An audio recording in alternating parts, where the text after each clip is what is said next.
Bismillahirrahmanirrahim. Alhamdulillahirabbil alamin. Asyhadu an la ilaha illallah wa asyhadu anna Muhammadar Rasulullah. Allahumma sholli ala Muhammad wa ala ali Muhammad. Assalamualaikum warahmatullahi wabarakatuh. Apa kabar teman-teman? Alhamdulillah kali ini kita dipertemukan lagi di Andani Channel. Semoga pertemuan kita ini membawakan berkah dan diridhoi Allah. Amin Allahumma amin. Teman-teman, saat ini kita akan membahas tentang konsep ujian. Saya coba analogikan sesuatu ya teman-teman.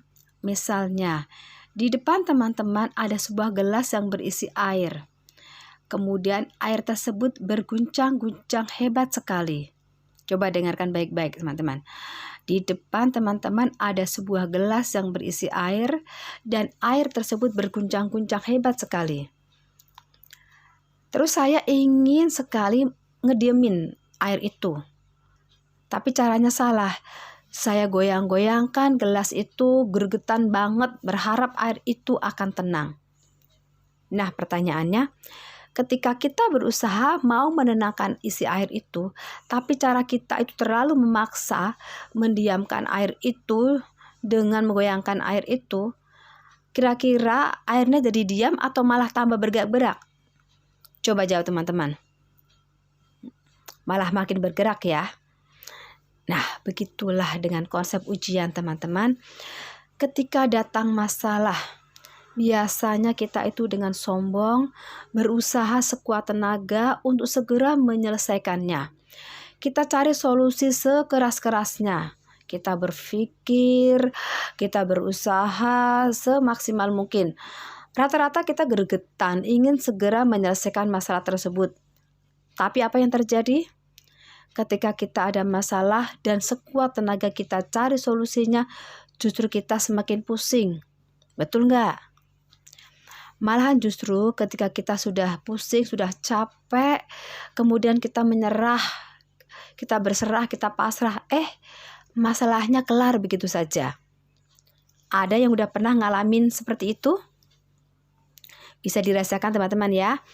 Dan pasti banyak yang pernah mengalaminya. Nah, makanya ketika kita ada masalah, sebaiknya kita tenangkan dulu kepala kita diamkan dulu gelasnya, kita tenangkan dulu airnya. Padahal di setiap permasalahan itu sebenarnya solusinya itu deket banget. Cuma kadang-kadang kitanya yang terlalu so aksi. Jadi sekali lagi, ketika ada masalah datang, jangan pernah mengawali dengan ikhtiar, tapi merenung dulu, berdoa mohon petunjuk Allah dulu. Jangan dibalik teman-teman ya. Ketika ada masalah, ikhtiar, solusi, terus nggak kelar baru berdoa, kemudian selesai masalahnya. Jangan dibalik seperti itu. Akhirnya kita nyadar, rahaga kita capek duluan kan. Mungkin ada yang tanya, jadi kalau ada masalah kita nggak perlu ikhtiar? Nggak gitu juga. Kita tetap ikhtiar, tapi jangan ikhtiar berontak. Berdoalah pada Allah, minta petunjuknya, kemudian kita ikhtiar sewajarnya saja. Ikhtiar berontak yang dimaksud adalah ikhtiar yang dilakukan karena kita tidak terima air itu berguncang. Oleh karenanya kita ingin air itu cepat-cepat tenang.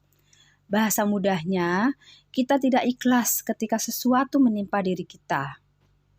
Misalnya, anak nakal, hutang banyak, bisnis bangkrut, ditipu orang, lalu kita mentah-mentah menolak dan agak kesal menerimanya. Lantaran kita tidak menerimanya itulah, maka kita berusaha mengubah sesuatu itu dengan secepatnya. Yang terjadi pada akhirnya malah bikin kacau. Contohnya, kawan-kawan punya anak yang bandel.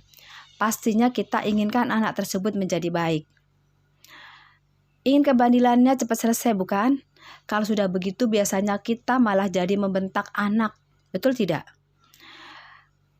Kita membentak, kamu ini bagaimana sih? Dibilangin susah banget, gak nurut. Semakin Anda galak sama anak dan semakin nafsu menyelesaikan masalah, anehnya permasalahan tersebut malah tambah bikin ruwet, dan si anak malah tambah bikin onar. Terus caranya bagaimana? Begini kuncinya. Setiap ada masalah, jangan langsung gundah, tapi tangkap dulu dan ambil pesan cintanya. Kira-kira Allah mau apa dengan kita? Kita ingat-ingat beberapa waktu yang lalu kita melakukan apa. Ibadah kita selama ini bagaimana. Intinya setiap ada masalah kita terima dulu, ikhlas dulu. Bagaimana tanda ketika pesannya sudah kita ambil? Tandanya adalah hati kita jadi tenang, ikhlas, dan ridho. Kalau udah seperti itu, biasanya masalah kelar dengan sendirinya, tanpa kita harus capek-capek buang energi. Hal itu juga berkaitan dengan ketika kita memotivasi orang lain, kawan-kawan. Bahaya loh kalau ada orang yang lagi jatuh ketimpa masalah terus kita malah memotivasinya. Kenapa bahaya? Bahasa jelasnya begini. Orang tuh kalau lagi ditimpa musibah atau masalah, berarti Allah lagi sayang sama orang itu. Allah ingin orang itu dekat dengannya. Makanya diamkan saja dulu, nasihatin buat tenang dan cari pesan cintanya. Bukan malah dimotivasi agar kuat dan dikasih semangat melangkah lagi. Yang pada akhirnya justru mengakibatkan pesan Allah nggak sampai. Dia malah fokus lagi ke ikhtiar, bukannya fokus ke Allah.